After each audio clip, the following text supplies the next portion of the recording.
राम जय जय राम। श्री राम जय जय राम।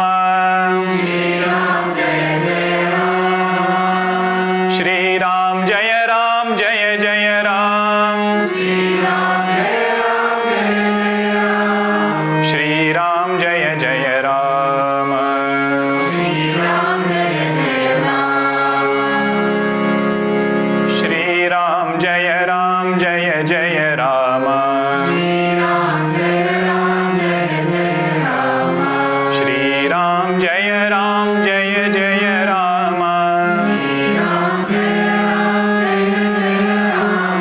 श्री राम जय जय राम।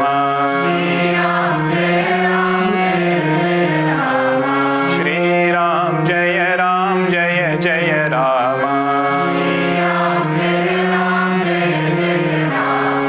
श्री गुरु चरण सरोज रज निजम टुगेदर निज मनु मुकुर सुधारी बरनौ रघुबर बिमल जसु जो दायक फलचारी बुद्धिहीन तनु जानिके सुमिरौ पवन कुमार बल बुद्धि विद्या देहु मुहि हरहु कलेस विकार।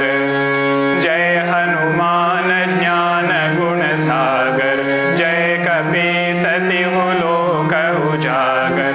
रामदूत अतुलित बल धामा अंजनी पुत्र पवन सुत नामा। महावीर विक्रम बजरंगी कुमति निवार सुमति के संगी। कंचन बरन विराज सुबेसा कानन कुंडल कुंचित केसा। हाथ वज्र और ध्वजा विराजे मूंज जनेऊ साजे।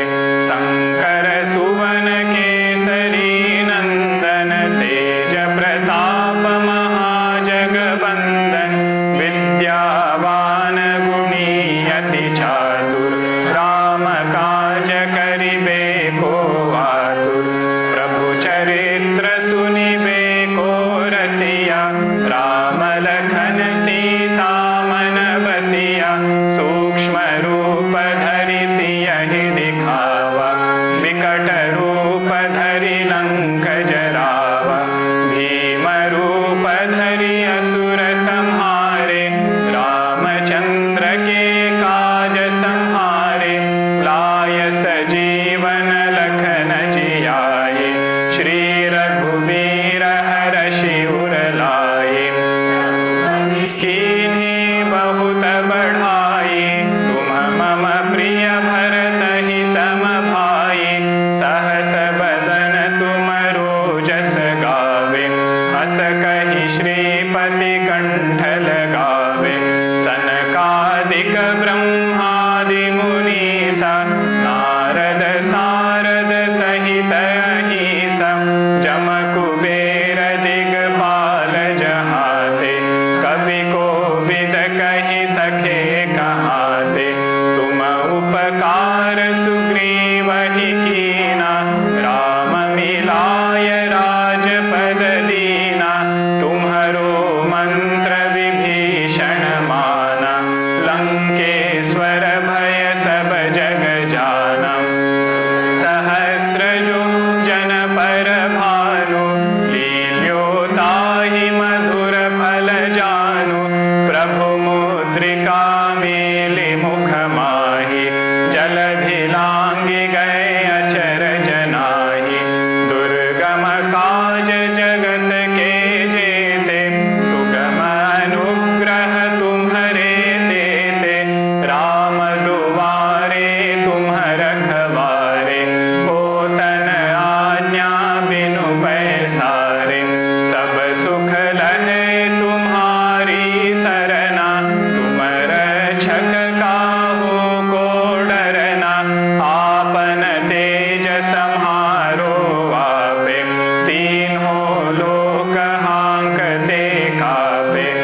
सहित हृदय बसहु सुरभूप सियावर रामचंद्र की जय।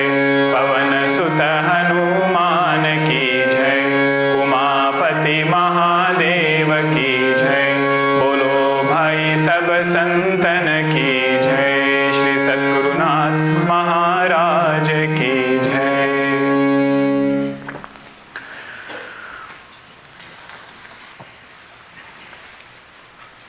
Whenever we chant something, knowing the meaning of that thing, the bhava which is there in that particular chant, that increases. 15th chapter, chanting it before food. Knowing the meaning of 15th chapter and chanting it. The flavor of meaning plus chanting is greater. Same with Vishnu Sahasranama. Hanuman Chalisa is a similar chant, very, very popular. It is one chant which has broken the boundaries of age and geography. You ask a child, he says Hanumanji is his favorite. Means he likes his strength, he likes his gada. And even a sincere sadhaka, they also connect with Hanumanji in several ways. Geography wise, look at locations. North, south, east, west, no matter where we go, people are familiar with Hanuman Chalisa. It is not true with other things. There are so many chants which are very, very specific to a region.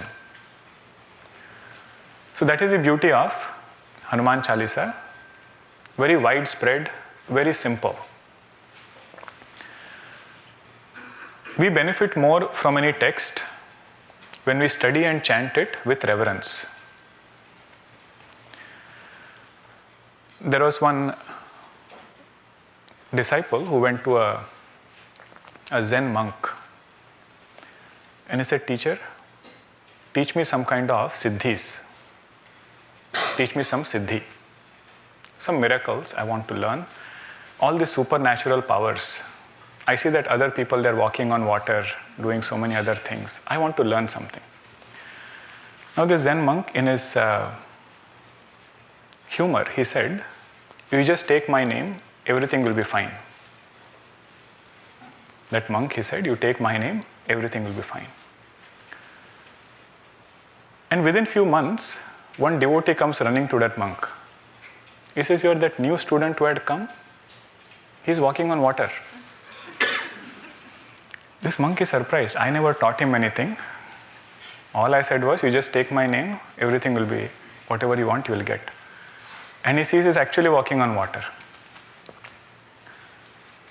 Then he asks him 2-3 other things also. "Can you do this? Can you do that?" Everything he does. Then this monk asks that student, new student, "How did you do this?" He said, "Teacher, you only told me, right? Take my name, everything will be okay. I did that. 6 months, sincerely I would do whatever you had told. That is what has worked." Then the teacher said, "It is not my name that worked, it is your faith that worked. This siddhi to come, I had just casually said that statement. But with faith, you practiced it. That is what brought this result."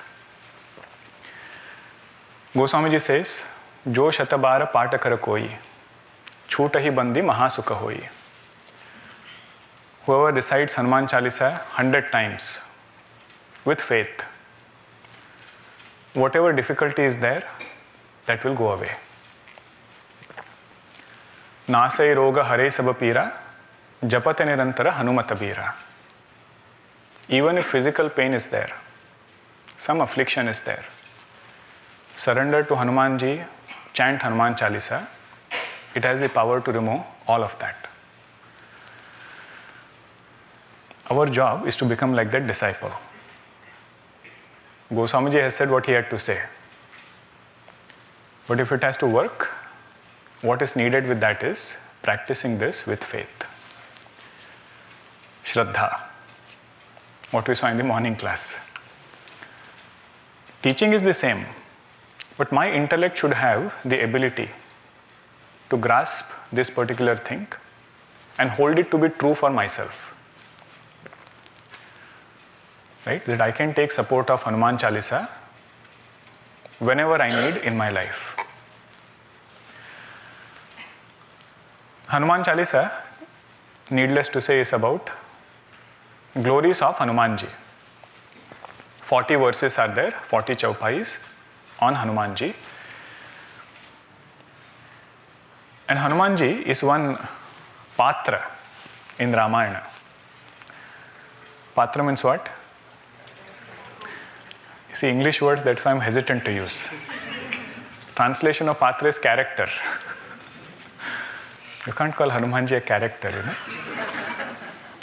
But we understand in what context he is called. I mean, they are not some fictitious characters that we are speaking about. They are patra. But for ease of communication, you can say Hanumanji is one character in Ramayana who has an unblemished record. Unblemished transactional life.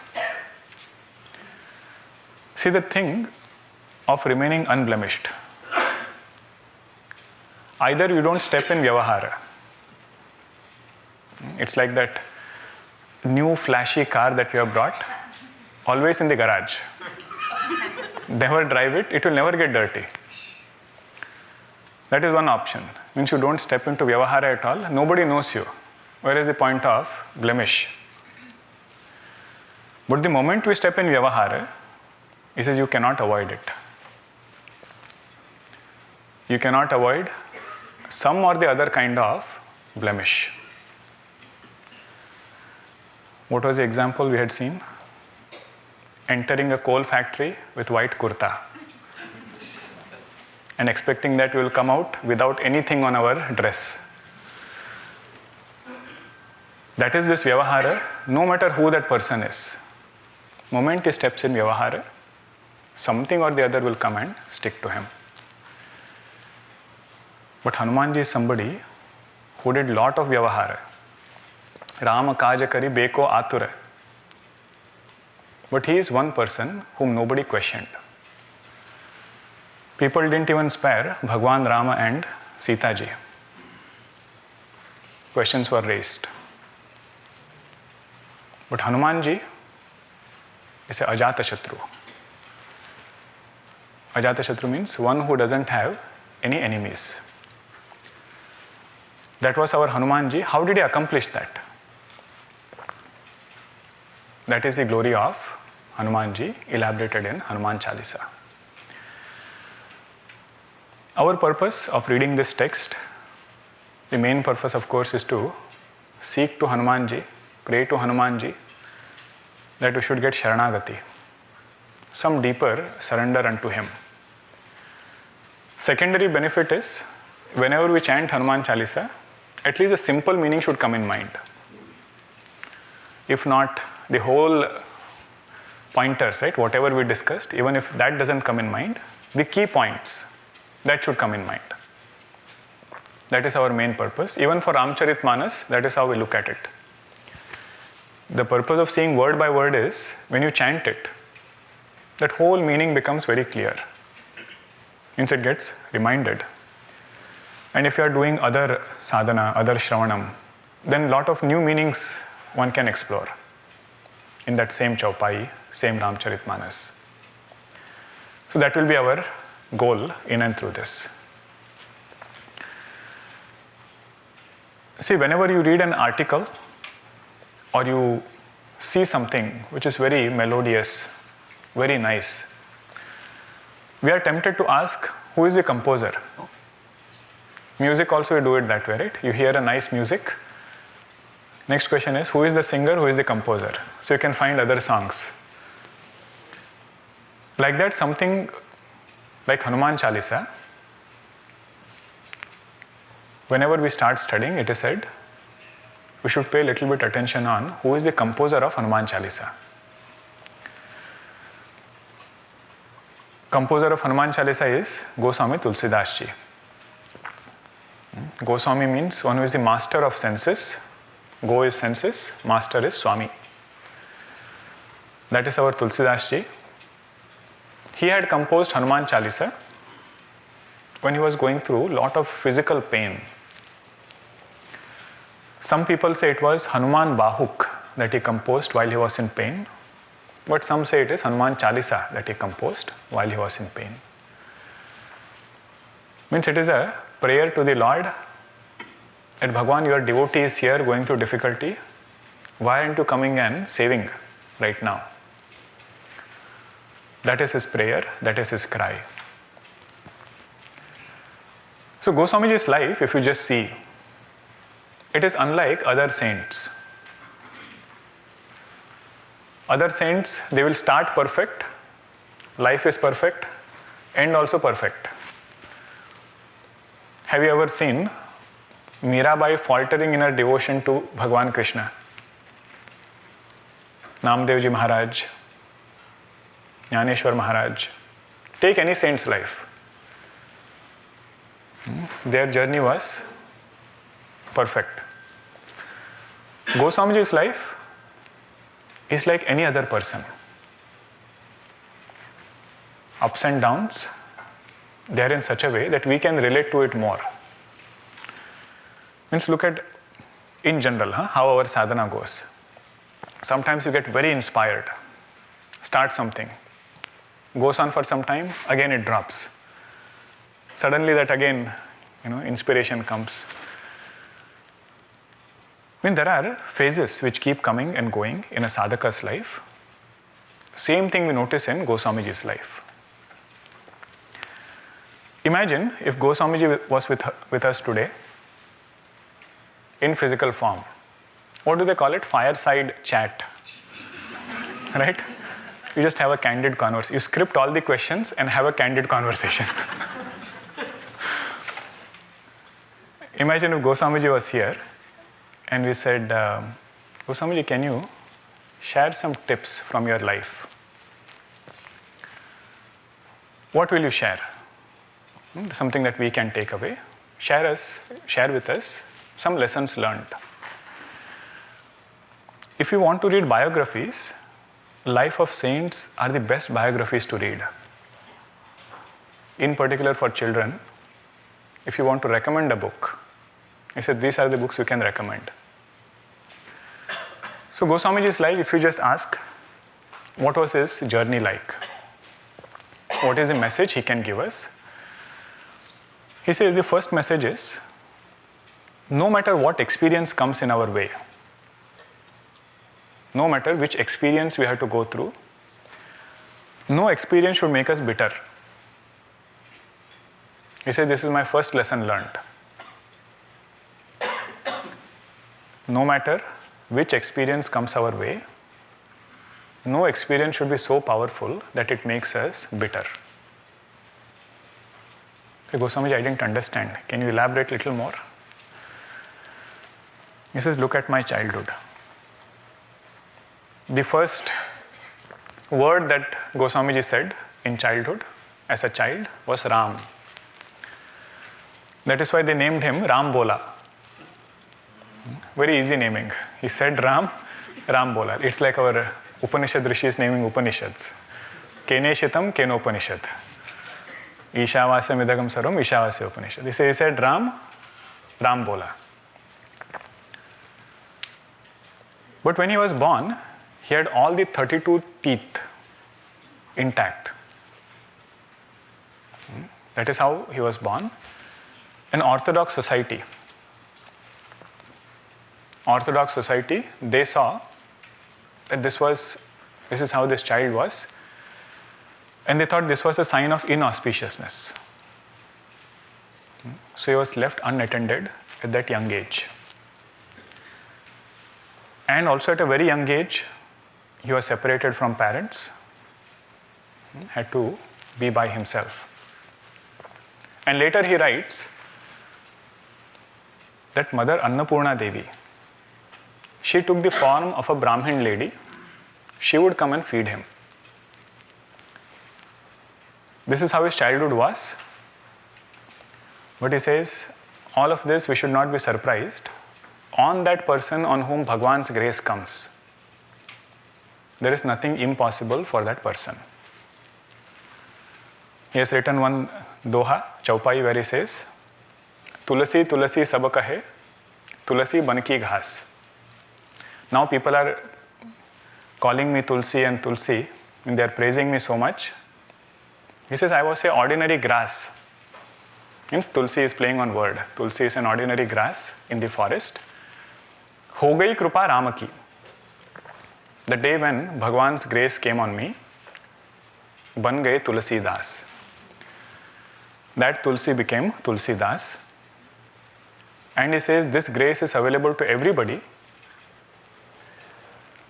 So no experience should be so powerful that it makes us bitter. Compare this with life of Karna. Karna also had a difficult childhood. But he used that as his reason to do adharma. Whenever somebody questioned him, why are you doing adharma?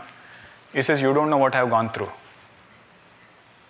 Goswamiji on the other hand says, no matter what was the situation, that thing should only make us better, not bitter.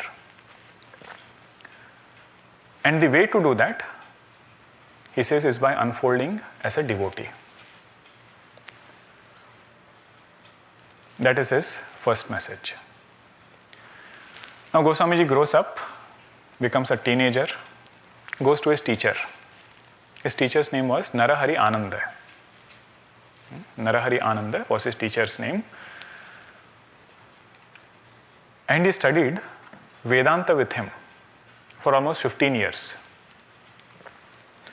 If you want to see his mastery on Sanskrit, we should see the Mangalacharanam shlokas of Ramcharitmanas. Everything is so perfect, so beautiful. Then he came back to his hometown, got into business, textile business. Then got married. His wife's name was Ratnavali. But got attached to her in such a way that he would not see anything beyond his wife. In that movie, Goswami Tulsidas ji, this part is very beautifully elaborated. It's an old movie, He had a textile shop. Whenever people would come to buy something, finally they decide on one product. He say, I'm going to take this now. Suddenly he will take it back. He'll say, how nice this will look on my Ratnavali. Leave the shop and go. And then we know that incident, that when she goes to her father's house, in the middle of that pouring rain, crosses over that river, holds onto a corpse.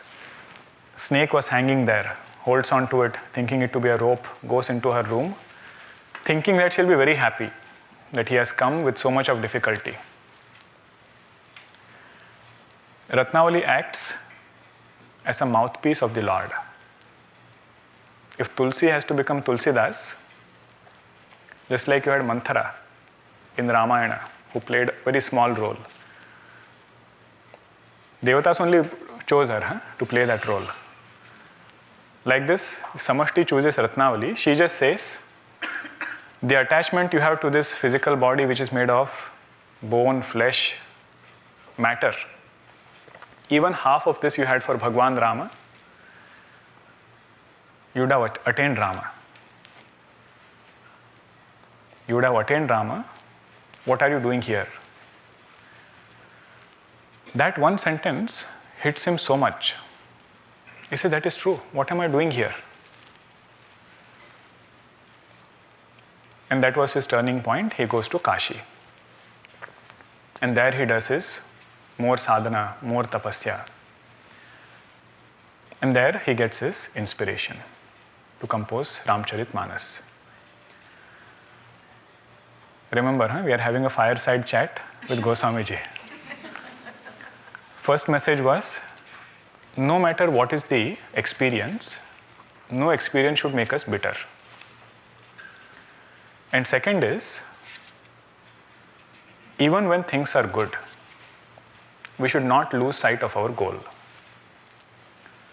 He was a learned scholar. 15 years he studied Vedanta, did all his tapasya, then went back to his hometown, got attached somewhere. Do you see the difference in the life of a saint and the saintly life of Goswamiji? How it is going through so many ups and downs.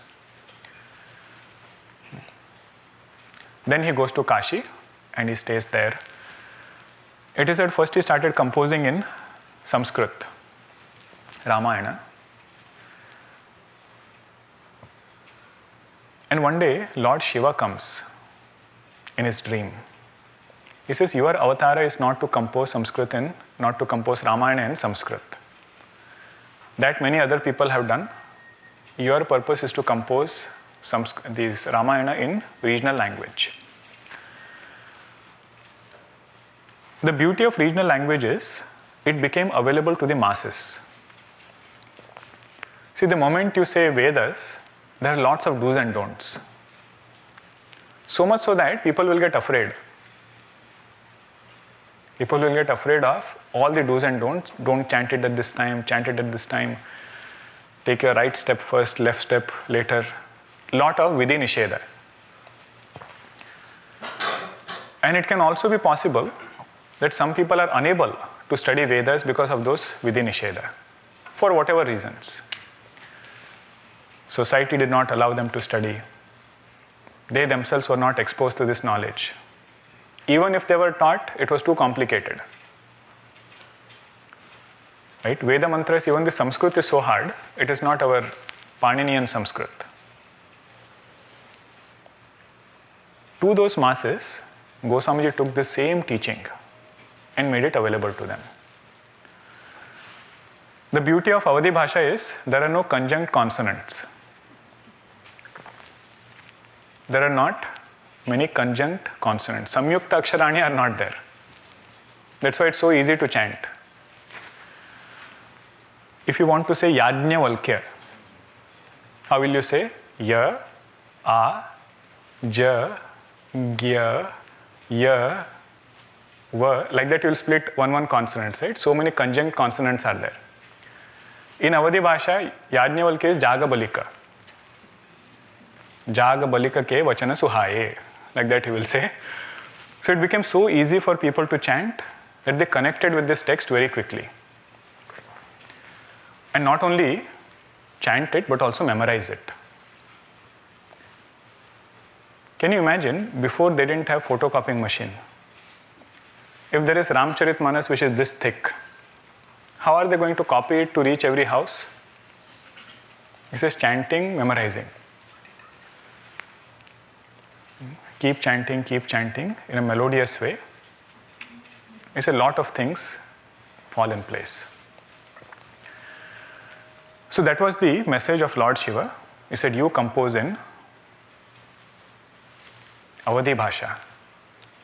But the moment you start doing anything different, you'll always have people critiquing, criticizing. Goswamiji's life was no different. Moment he started writing in Avadhi, people said, oh, Ramayana in Avadhi. If you are teaching Ramayana, it should be only in Sanskrit. And at that time, the scholars who were there, all of them were Sanskrit scholars. There was one scholar, his name was Madhusudana Saraswati ji. And he was so regarded that he was an authority on Advaita Vedanta. He said if he says something, others have to follow. Even they revered him, all other scholars. So they go to him and say, this new person has come, Tulsidas ji. He is composing Ramayana in Avadhi Bhasha. Means regional language which is spoken in villages, such great text he wants to bring it at this level. So Madhusudana Saraswati ji, he reads it. And he composes one shloka on Goswami Tulsidas ji. Ananda kanane yasmin tulasi manjari bhati. Means there is this forest of Ananda. In that there is this tree called as Jangamas Tulasi Taru. There is this Jangama tree called as Tulsi. Means in that forest of Ananda, there is this Tulsi, but he is not in one place. He is not Sthavara Tulasi, he is Jangama Tulasi. Keeps moving. From this, he says Bhagwan Rama is the bee on that tree called as Tulsi. Rama Brahmara Bhushita. I mean, generally, devotees go to Bhagwan Rama. He says, Goswamiji is so great, Bhagwan Rama is coming to him. So all of you please go and learn from him. Don't unnecessarily critique and criticize. That was Madhusudana Saraswati Ji's guidance to all scholars. And another story is there, where they keep all the books. And Goswamiji's Ramcharitmanas is the last, Lord Shiva's temple. And next day morning they find Ramcharitmanas is on the top. Whenever you hear these stories, lot of faith, Shraddhatsva. He says that was the journey he started. That is where he started composing. So third thing Goswamiji tells us is, one should not get overwhelmed by critics. He says no matter where we are, we will always have this facet in our journey. He said don't be too overwhelmed by your critics. This point we had seen in Bhagavad Gita class also, right? Nindaka niyare rakhiye, angana kuti chhawaye. Please keep all your critics very close to you. If possible, build them a house in your backyard. Angana kuti chhawaye. Angana means your courtyard or backyard. In that, build them a kuti. What will they do? Bina pani sabuna binu. Without soap, without water, they will cleanse us. Nirmala kare suhaya. That is Goswamiji. He says, never was there a thought of some kind of revengeful attitude towards any of his critics. That is the bhava we have to learn. How does a saint live? How does a Mahatma like Goswamiji look at everybody? Okay. How many things did Goswamiji share with us? 3 major points. First one was, no matter what is the experience, it should not make us bitter. Making us better is good, not bitter. Second is, even when things are good, don't forget the goal. See, that is what Sukham does to us. That whenever things are very good, whatever is our main goal, that we forget. This is why Kunti Mata says, Bhagwan, now and then, please let there be difficulties. She is not asking for difficulty. What she is asking there is, may there be no forgetfulness of Lord.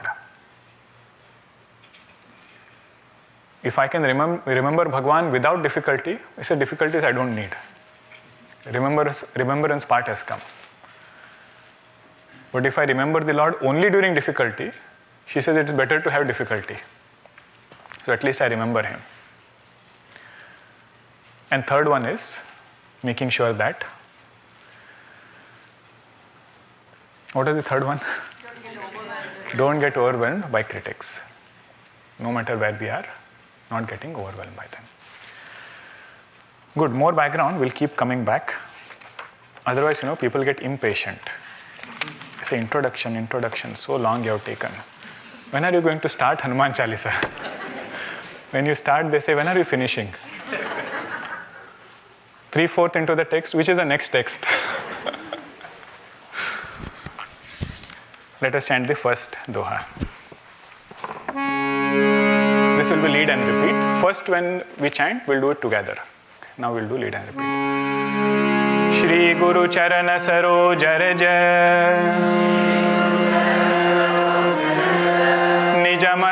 mukura sudhari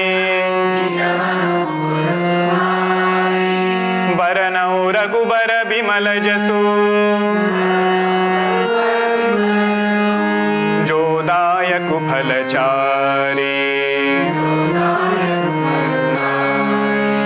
Shri Guru Charana Saroj Raja Nij Manu Mukura Sudhari Baranau Raghubara Bimal Jasu Jodayaku Phalachari. First Doha is Mangalacharanam. It is a prayer to Guru, seeking their grace and blessings for the work to be productive. Because if that is not there, even if the work is great, he says it will not benefit the main reason for which this work was started. So Mangalacharanam is for that purpose, to invoke that divinity, and whatever obstacles might come, may we learn to cross over them. So here Goswamiji says, Shri Guru Charana Saroja Raja. I take the dust of the feet of my teacher. Shri Guru Charana Saroja Raja. Nija Manu Mukura Sudhari. What do I do with that? He says, I apply that on the mirror of my mind. And I cleanse my mind with this dust of the feet of my teacher. The symbolic meaning is, whatever has been told to me by my teacher, whatever experiences they have had. One Mahatma says, this dust represents their life experiences. Only when you have walked, you will have some dust. All of that, whatever they have shared, putting forth effort to internalize it. With that, I am cleansing this mirror of my mind. In Ramcharitmanas, the same analogy Goswamiji gives. Jatha Swanjana Anjidruga Sadaka Siddha Sujana. He says, I make a collyrium. What is collyrium? Kajal. Kajal. I make that collyrium out of the dust of the feet of my teacher, and I apply it on my eyes. What did you get with it? Kautuka dekata saila bana. Bhutala bhuri nidhana. He says in olden days, if people had to find gems hidden in the ground, they would apply some special ointment, by which by looking at the ground, they could know where this wealth is hidden. Even for well digging, they do. Even now there is a tradition, they take something and they will go and find out which place there is water. Traditional well digging, that is how they do. Like that, he says, the one who has applied the dust of the feet of the teacher on their eyes, they'll be able to find gems in scriptures. That verse which looks very, very simple, very, very ordinary, in that they'll be able to get insight.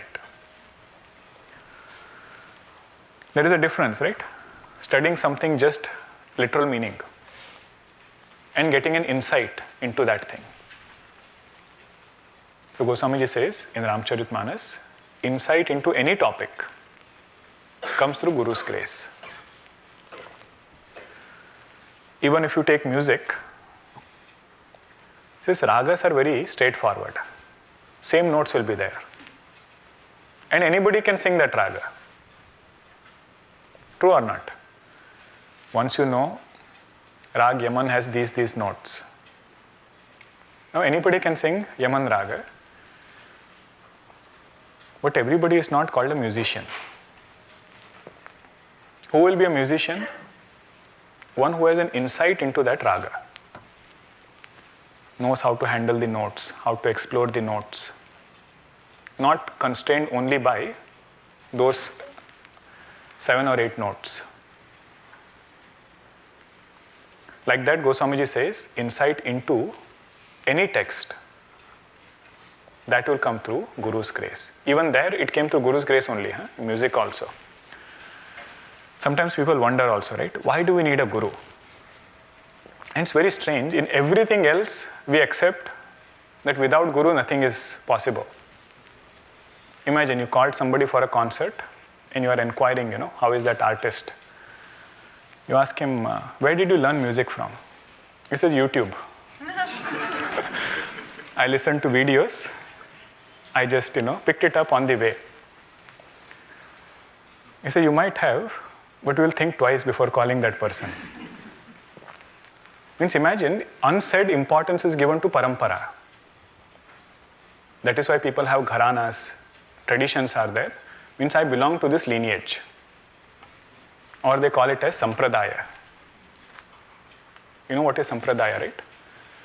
What is sampradaya?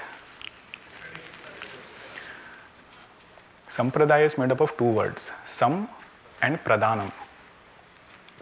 That knowledge which has been very well handed over to the next generation. That lineage is called as sampradaya. Samyak pradhanam has happened of that knowledge, and the teacher has ensured that this transfer is complete. Otherwise, it is called as tyaga, not sampradhanam. Tyaga means what? I give you something and I am on my way. What you do with that thing, I don't care. Sampradhanam is, I give it and I make sure that you have received it in the right way and you will treasure this knowledge. That is why teachers should be very picky with students. Even music teachers. Very few survive. If it's a traditional teacher, say very few survive. You look at any other field also, even sports for that matter. People who are playing, they are the best in that sport. True or not? But even they need a coach. This soccer, football. Do you know that in university, the coach's role is one of the top paid professions? Top paid jobs. And it is so great, it is greater than the chancellor. Berkeley, this is the case. Football coach is paid more than the chancellor of that university. Think about it. What is the importance of teacher in that field? All of them are experts, top players they are. But to give unbiased guidance, to make sure that we reach the goal, that is why this teacher is needed. Now, if that is true for music, true for football and soccer, how much it will be true for spiritual knowledge? Right? One Mahatmaji would say, that mountain which looks very close, and we feel somehow or the other we will hike it. Moment you start walking, that mountain disappears. Means you were told earlier, take a map, it will tell you the milestones. I said, no, I see this mountain, I will walk. Like that he says, Brahma disappears when we start walking. Means when we read a book about Upanishads, if you know this is all it is, I'll figure it out. You just have to know your consciousness. Right? Just be. He says that thing disappears when we really start walking. Means so many other challenges come, so many other perspectives we seek. For all of that, it is said we need grace and blessings of teacher. Shri Guru Charana Saroja Raja Nija Manu Mukura Sudhari. Now with this pure mind, what am I going to do? Baranau Raghubara Bimala Jasu. I am going to sing the glories of Raghuvara. Who is Raghuvara? Hanumanji. Hanuman Chalisa we are composing. He says Raghubara is Hanumanji because Bhagwan Rama did not see him different from himself. what must be greatness of that devotee who was not seen as different from the Lord? That Hanumanji's glory I am going to compose. That is why I need a pure mind. If mind is not pure, it is said there can be 4 shortcomings that can come in the composer. 4 shortcomings. First one is called as erroneous knowledge. Erroneous knowledge means we listened something, but we understood completely different. We heard whatever the teaching was given, but what we understood was totally different. We heard Bhagavad Gita. We said, what is the essence of Bhagavad Gita? What is the main message of Bhagavad Gita? Essence, not one part. If I say, do your duty, don't get attached. If that is the essence of Bhagavad Gita, that means there is Brahma.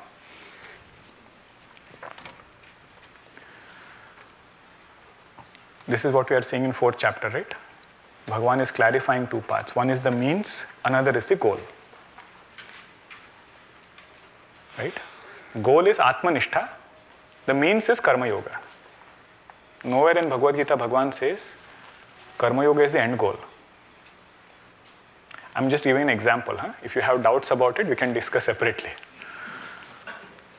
The point is we hear something, but when we again try to present it, totally different presentation. Sometimes it happens for speakers also. The audience, somebody will come and tell you, your presentation today was very good. I thoroughly enjoyed it. This point that you mentioned was just for me.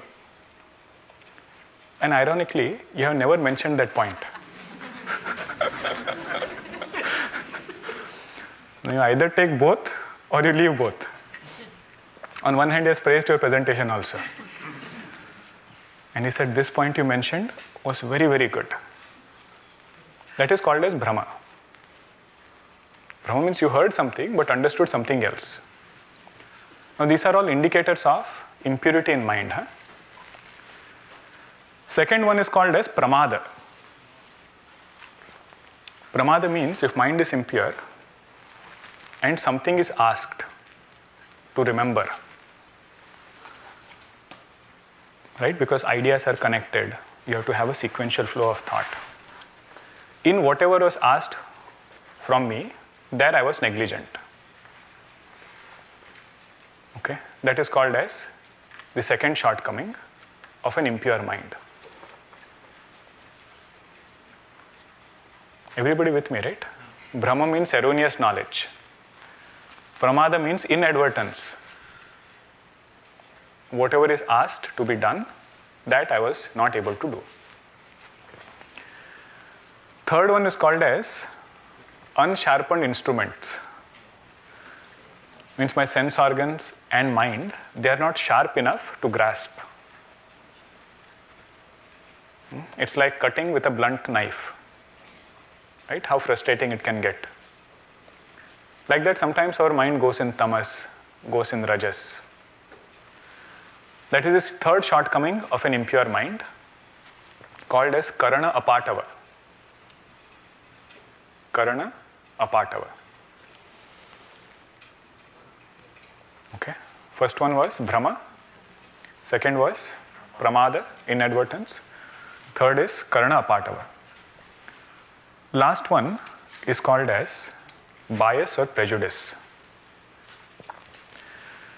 If I have a hidden agenda, I can use that composition to accomplish that hidden agenda. That is another indicator of an impure mind,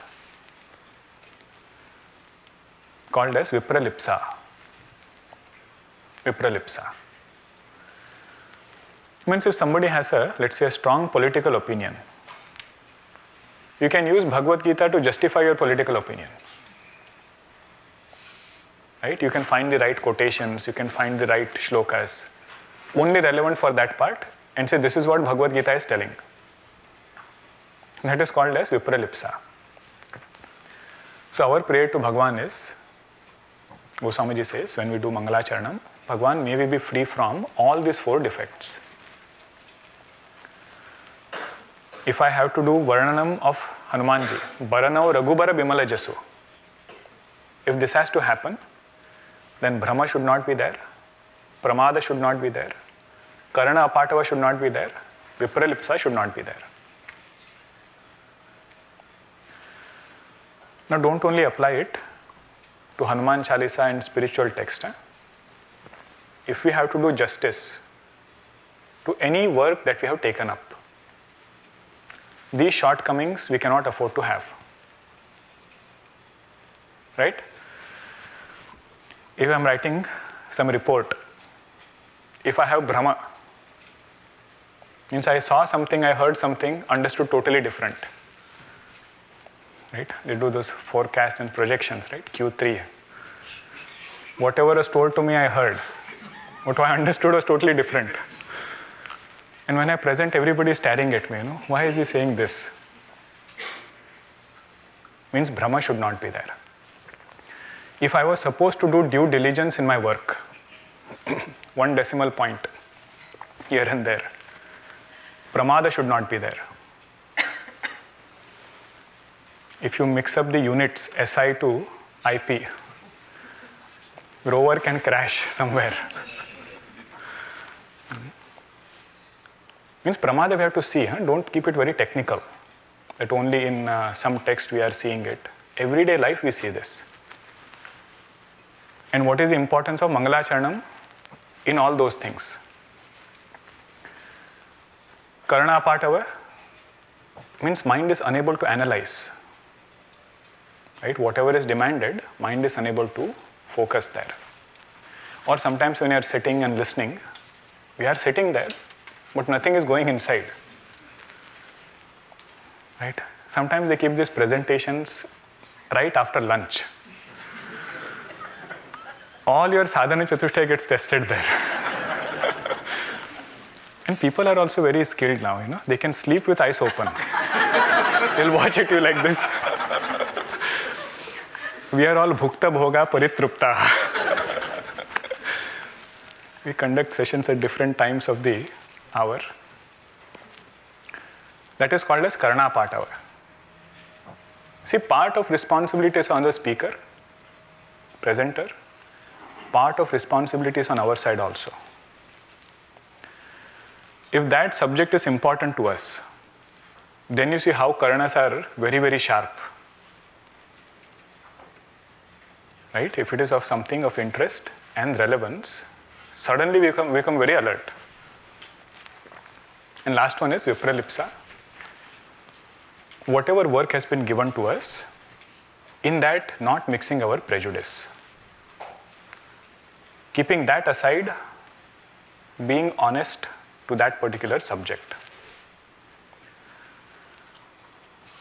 In particular spiritual topics, one Mahatma Ji would say, Vedanta should remain unadulterated.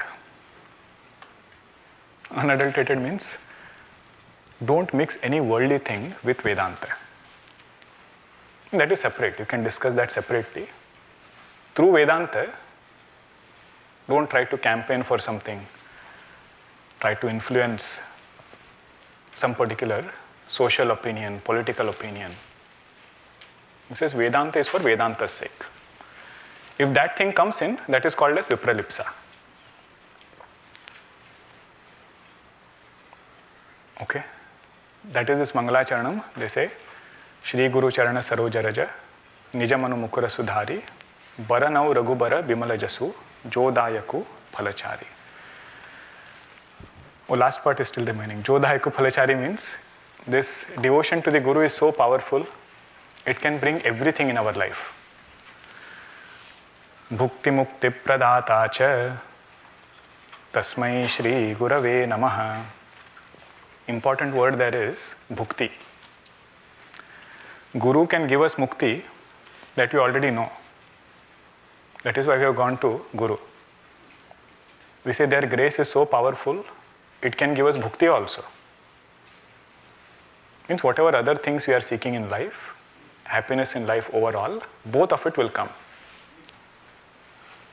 Today morning class, do you remember that example of home? If we have dhanam, if we have wealth, that wealth can buy us a home. If we have punya karma, that punya karma will ensure we live in that home happily. And these two are totally different causes. Dhanam by itself cannot ensure that we can live happily in that home. Punya karma or any satkarma we do, that will ensure we live happily. Then nishkama karma, selfless action, ensures we stay in that home happily studying Vedanta. All of it together is His grace. Jodayaku phalachari means that. The first two of it was dharma, artha, kama. Buying a home, living happily in that home. That is dharma, artha, kama, purushartha.